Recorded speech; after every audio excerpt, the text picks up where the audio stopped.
Assalamualaikum warahmatullahi wabarakatuh. Jumpa lagi di channel Viral Papan Atas. Perang Rusia Ukraina, Cina bantu Rusia. Biden siap bertemu dengan NATO. Perang Rusia vs Ukraina telah memasuki hari ke-20. Kabar terbaru, Cina sepakat untuk membantu Rusia dalam sektor ekonomi. Sementara itu, Presiden Amerika Serikat Joe Biden siap bertemu NATO. Dilansir dari The Guardian Selasa 15/3/22, Cina telah memutuskan untuk memberikan Rusia dukungan ekonomi dan keuangan selama melakukan penyerangan ke Ukraina.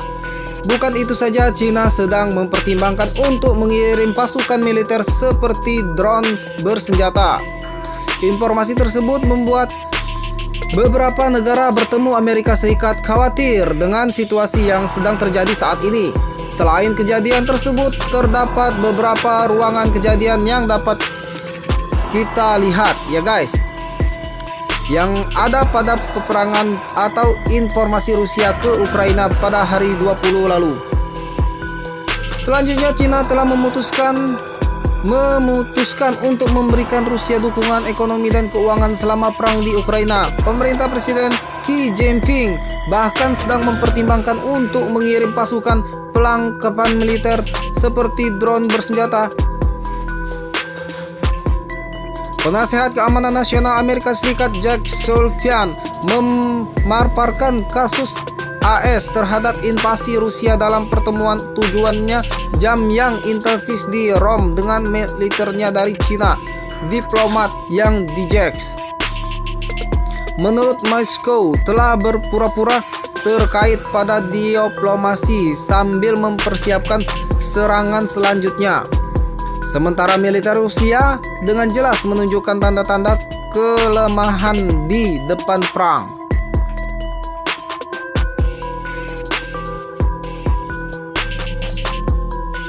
Sebelumnya dilaporkan bahwa Amerika Serikat telah memberikan tahu sekutu bahwa Cina merespon positif pemerintah Rusia untuk peralatan militer. Namun kali ini tersebut dibantah Beijing.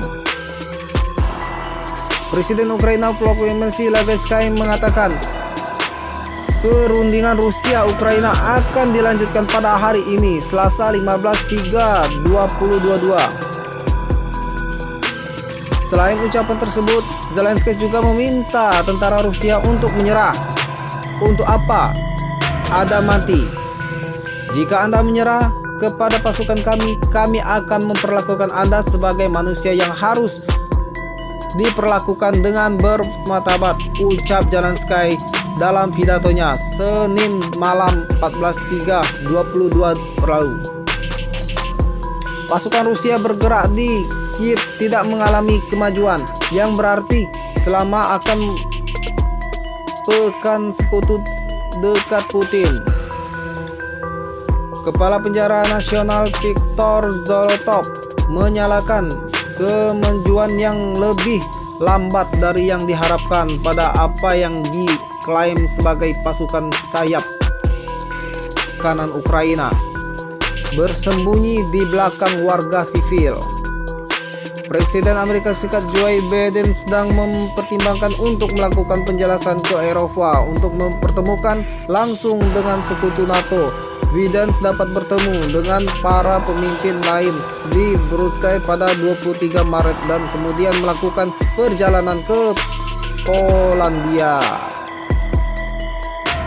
Sebelum ke Napoli, lebih dari 160 mobil berangkat dari Mariupol hari ini, Selasa 15/3/2022. Setelah berperang hari gagal mengirimkan pasukan ke Mariupol dan memberikan jalan keluar dari aman bagi warga sivil yang terperangkap. Dewa Kota mengatakan mengancam senjata lokal dengan berlangsungnya dalam konvoi telah berperang ke kota Zaporizhzhia.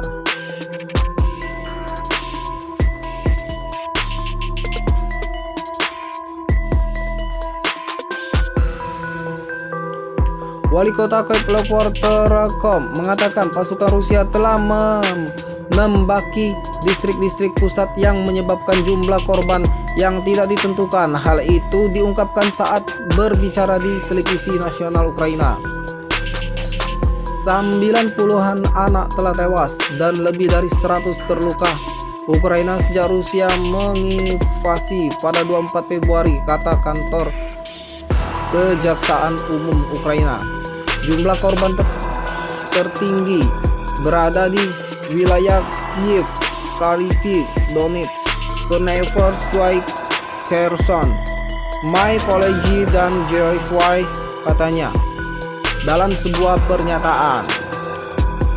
Oke guys, itu saja yang dapat kita informasikan hari ini.